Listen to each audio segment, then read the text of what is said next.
Selon les personnes présentes dans ce rêve, je comprends que celui-ci se déroule dans le présent.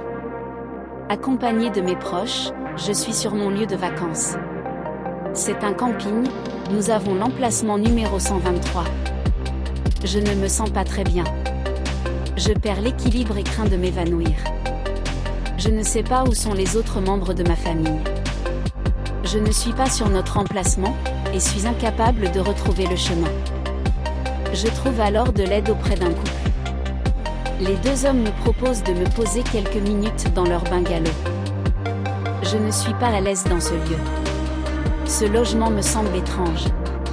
Il ne ressemble en rien à un bungalow. Tout me semble vieux et irréel à l'intérieur. Dans ce rêve, je ne suis pas sereine et ne suis physiquement pas en forme. Soudain, mon ami qui me cherchait, entre dans le bungalow. Ensemble, nous prenons la direction de notre emplacement. Je suis inquiète. Je ne sais pas où sont ma fille et mon animal de compagnie. Mon ami me rassure. Nous allons les retrouver. La famille est maintenant réunie. Je me sens beaucoup mieux. Nous profitons de ce petit moment pour faire quelques achats dans les boutiques du camping. Toutes les échoppes sont regroupées sous un dôme. Il n'y a qu'une seule entrée principale. Je flâne au travers des boutiques. Soudain, je réalise que mes proches ne sont de nouveau plus avec moi. Pensant les retrouver, je décide de retourner sur mes pas. Mais une violente douleur à la cuisse droite ralentit ma progression. Soudain, un mouvement de foule. Toutes les personnes se dirigent vers la sortie. Ma jambe me fait de plus en plus mal. Je peux voir le volet roulant de la sortie qui se referme.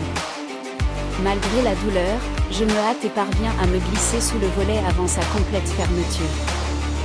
À l'extérieur, c'est le chaos. Tout le monde court dans tous les sens.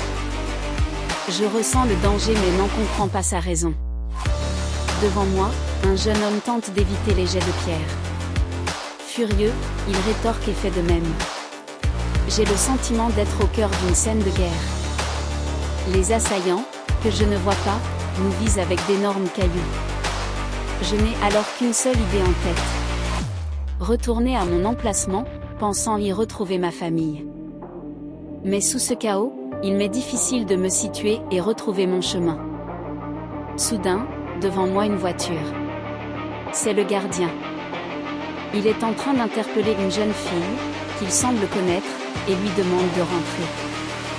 Je me dirige alors vers lui afin qu'il m'indique le chemin vers mon emplacement. En m'approchant de la voiture, je constate que ce n'est pas un homme mais une femme. Je lui demande de m'indiquer le chemin vers l'emplacement 123. Surprise par cette question, elle me répond. L'emplacement 123, mais ça c'était l'année dernière ? Stupéfaite, je lui dis, mais nous sommes bien en 2023 ? Suite à cette question, la vue de son regard, à mon égard, me réveille.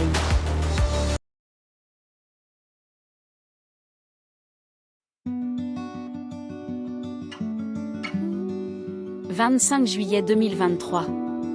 Les médias nous informent que la Grèce doit faire face à des feux incontrôlables.